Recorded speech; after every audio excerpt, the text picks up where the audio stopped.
We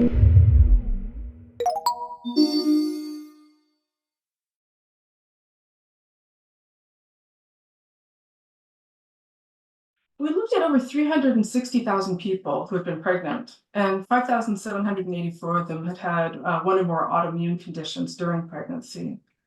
We want to emphasize that this study was limited to looking at pregnancies after 20 weeks that resulted in live births, as opposed to other research on early pregnancy loss and stillbirth. And as expected, we found higher risks for preterm birth with autoimmune diseases overall, particularly lupus and antiphospholipid syndrome. But surprisingly, for rheumatoid arthritis and inflammatory bowel disease, after we accounted for diabetes, hypertension, and other chronic conditions, there was not significantly increased risk for preterm birth and low birth weight. This suggests that for RA and IBD, comorbidities may be a more important factor for adverse outcomes than the underlying autoimmune disease. The thing is, there is no average patient. Autoimmune diseases are not all the same, and each patient has a unique medical history. We're learning more about each of these different autoimmune diseases to best inform care for individual patients.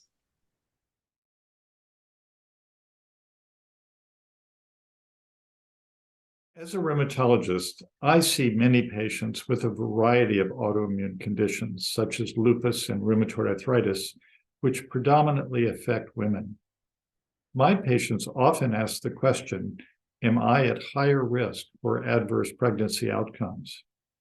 Most often, my response is, we can get through this together with collaboration between all of your healthcare team.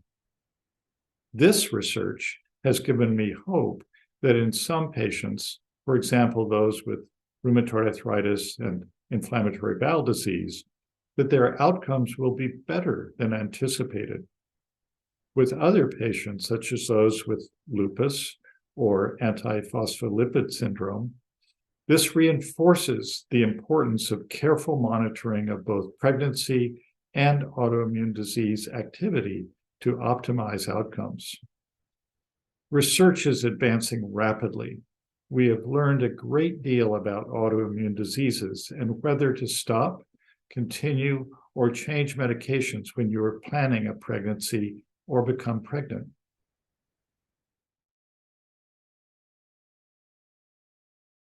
Patients and physicians should know that having an autoimmune condition doesn't necessarily mean you will have a difficult pregnancy or adverse birth outcomes. It is important for patients to work with their entire healthcare team to optimally manage pregnancy, autoimmune disease, and other conditions.